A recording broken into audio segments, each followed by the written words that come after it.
নমস্কার বন্ধুরা, আপনাদের সবাইকে নতুন একটি ব্লগে স্বাগত জানাই। তো আজকে আবার চলে এলাম আপনাদের সাথে গল্প করতে। এখন বাজে প্রায় 1:30। দেখুন বাইরের আবহাওয়াটা, হাওয়া দিচ্ছে, শীতকাল। আজকে আবার আমি এই যে উনুনে রান্না করতে চলে এসেছি। শীতকাল বলে তো শীতকালে এই যে দেখুন এই জ্বালানিগুলো একটু শেষ করার দরকার। শীতকাল তাই উনুনে একটু রান্না করতে ভালোই লাগে। এই ঠান্ডা লাগলে একটু গরম গরম লাগে, তো বেশ ভালোই লাগে। এখানে রান্না হচ্ছে সয়াবিনগুলো দেখুন, সয়াবিনের সাইজগুলো খুব বড় বড়।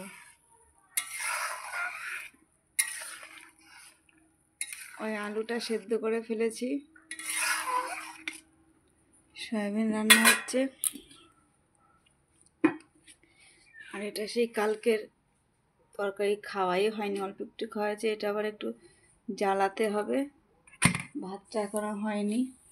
আর একটু ওই ছেলে আগের দিন পুঁইশাক ওই পেঁয়াজ রসুন একটু ভাজা ভালো খেয়েছিল, আজকে ওকে ভেজে দিয়েছে, আমি আর খাবো না। তো আজকে এইসবই রান্না বান্না হচ্ছে। তো বন্ধুরা, তো রান্না বান্নার পরে আবার আপনাদের সাথে দেখা হচ্ছে। তো বন্ধুরা, এই যে রান্না বান্না সেরে চলে এলাম। এখন বাজে দেখুন 3টে। প্রতিদিন দেরি হয়ে যাচ্ছে, কারণ আজকে এসে উনুনে রান্না করলাম, একটা একটা করে দেরি হয়ে যায়। তো এই যে দেখুন ভাত ধোয়া হচ্ছে, আর এটা হচ্ছে সয়াবিনের তরকারি, আর এটা হচ্ছে সেই কালকের তরকারিটা আবার গরম করেছে। তো বন্ধুরা জানেন কেন বলেন তো? আর এটা হচ্ছে সেই আগের দিন আমার ছেলে খুব ভালো খেয়েছিল পুঁইশাক ভাজা, সে ওর জন্য ভেজেছে। এটা আমার খাওয়া যাবে না। ও থ্যাংক ইউ।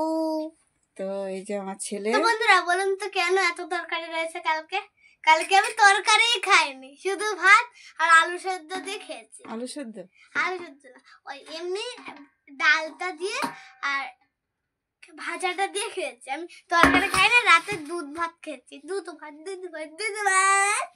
মাংস ভাত। তা এখানে দুধু ভাত, তাই তো? দুধ ভাত, দুধ ভাত। কার এই তো রাতে দুধ ভাত। জিমন্যাস্টিক ডান্স তো প্র্যাকটিসই করছে না, কালকের থেকে আবার স্টার্ট। কালকে তো ক্লাস আছে। আগের দিন ক্লাসে সবাই প্রচণ্ড মার খেয়েছে, এইবার কালকে ক্লাসে গিয়ে আমার ছেলে খুব মার খাবে, কারণ ওদের প্রোগ্রাম চলে এসেছে। আর প্র্যাকটিস ও একটা দিনও প্র্যাকটিস করেনি, আর নিচে ধূপকাঠি জ্বালিয়েছে। কি আর বলবো বন্ধুরা, কোথা থেকে কি গন্ধ আসছে, আর পারা যাচ্ছে না থাকতে। তো আর দেখুন এই যে কালকে কতগুলো আপেল কিনে আনলাম, আপেলগুলো মনে হচ্ছে একটু কেমন কেমন হয়েছে, তাড়াতাড়ি খেয়ে নিতে হবে। এই যে কলা।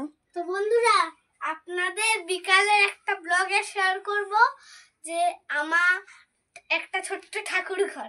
হ্যাঁ, তো বন্ধুরা আপনাদের যদি ভিডিওটা ভালো লাগে প্লিজ লাইক করবেন, কমেন্ট করবেন, শেয়ার করে দেবেন, আর আমাদের পাশে থাকবেন। দেখা হবে নেক্সট ব্লগে।